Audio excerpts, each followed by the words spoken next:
When approaching elder care, there are many aspects to consider, like medical care, quality of life, and estate planning. With nearly every aspect of elder care, there is a financial component. Besides bills and taxes, financial decisions are involved in long-term care. For example, how to pay for long-term care and planning for incapacity. Financial planning is complicated and involves many areas of elder care. Therefore, lots of advanced planning and discussion is crucial for smooth financial decision-making. To help you understand the importance and breadth of financial care, we're going to show you a basic common scenario used across our series of elder care and mediation videos. Scenario A. John's mom, Nancy, is 65 years old and lives by herself. She's perfectly healthy and completely self-sufficient. But one day, Nancy unexpectedly has a stroke. John and his brothers, Robert and Andrew, never expected their mom to all of a sudden be unable to take care of herself. Now Nancy and her family are scrambling to find solutions that everyone can agree on, and fast. Nancy and her sons are already aware of the basic parts of financial care, like Nancy's health insurance, bills, and taxes. But now that Nancy is unable to take care of herself, the family learned there's a lot more to finances than anticipated. Nancy never decided who would handle her finances if she were unable to. Nancy and her sons disagree with how to approach this issue. Her sons believe that they should take over Nancy's finances. Nancy believes she should not burden them and wants to hire an advisor. And these decisions are just the beginning of financial planning. Nancy and her sons never seriously thought about how to finance long-term care, which is assisted care received either in-home or outside the home due to aging. Long-term care is complicated and expensive. Costs could run up to $11,000 a month. There are 3 ways to pay for long-term care: through private pay, long-term care insurance, and public benefits. Nancy and her family have no idea which route to take. Another part of financial elder care includes decisions about spending. At some point, most individuals have to privately pay for care while they decide how to best cover expenses. For example, some home health care can possibly be covered by Medicare. If Medicaid is needed, Nancy should consult an elder law attorney on how to best preserve her assets while still qualifying for Medicaid. Another potential route to consider is if there are any local community groups organized offering services, since sometimes neighborhoods or family-friend networks are organized to pool care resources together, to share services, and to support each other in remaining at home. Overall, Nancy and her family never thought about these small but very important details of financial care. Financial care requires a lot of time and many components the family has yet to address because they can't agree on basic decisions and because they are taking an all-or-nothing approach to how these decisions should be made. We can't stress how crucial it is to plan for financial elder care in advance and to consult an attorney that specializes in elder care and law. The attorney will ensure that you prepare for all the complicated components as a family, so later on you can spend valuable time together. Here's what could happen if Nancy and her family prepared in advance and consulted an elder law attorney. Scenario B. When Nancy reached 60, she and her son sat down with an elder mediator to discuss and plan for Nancy's financial future. They covered the basics, like Nancy's trusts and financing for long-term care. The family's discussions now ran smoother because they had met with the elder mediator first to work through how they could make better decisions as a group and set priorities that were agreeable to everyone. After the mediation, the family was ready to work with the elder law attorney. The lawyer then talked to Nancy about drafting a financial power of attorney, which would authorize another person to act on her behalf. The lawyer made certain to have both private conversations with Nancy as well as to gather input from family members, as Nancy wished.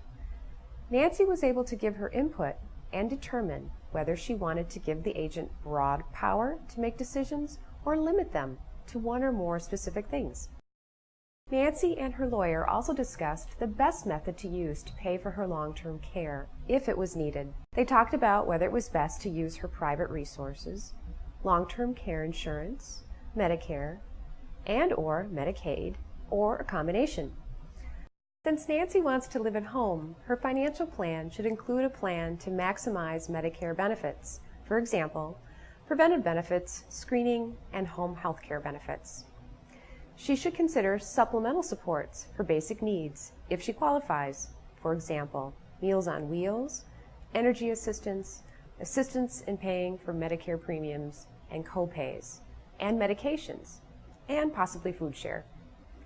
Nancy and her family also considered privately contracted home health care services and other supportive home services through a local aging and disability resource center. Nancy also examined whether there were any tax planning techniques that could assist. This means Nancy arranged her financial affairs to minimize taxes or to prepare for payment.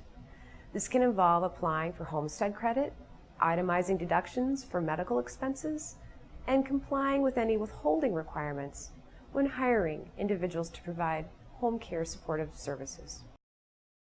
Nancy also learned about unintended financial consequences that can happen with lack of planning and knowledge.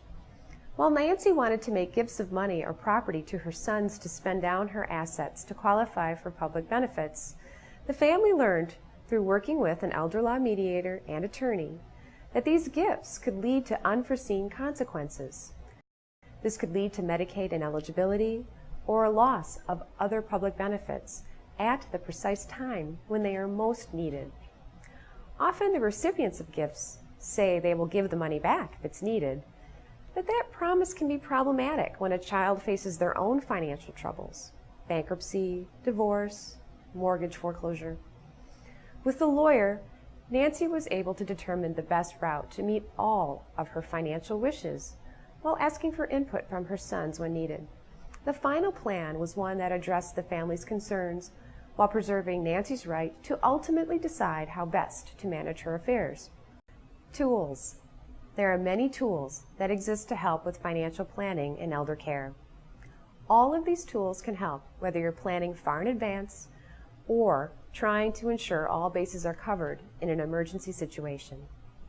The best possible tool is to consult an elder law attorney. Elder law attorneys combine their knowledge about estate planning with their knowledge about public benefits and caregiving resources, and can best advise you how to prepare for financial incapacity and plan for management of your finances. You can also consult a financial planner or a certified public accountant or CPA, who can be a great partner with your lawyer.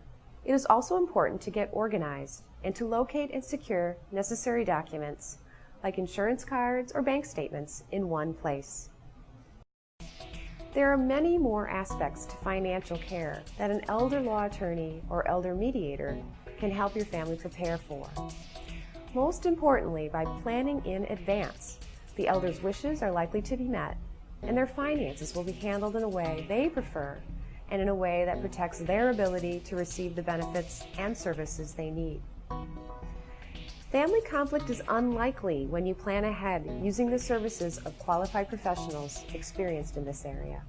Thanks for watching this section on our Elder Care and Mediation video series. Learn more by watching our other topics.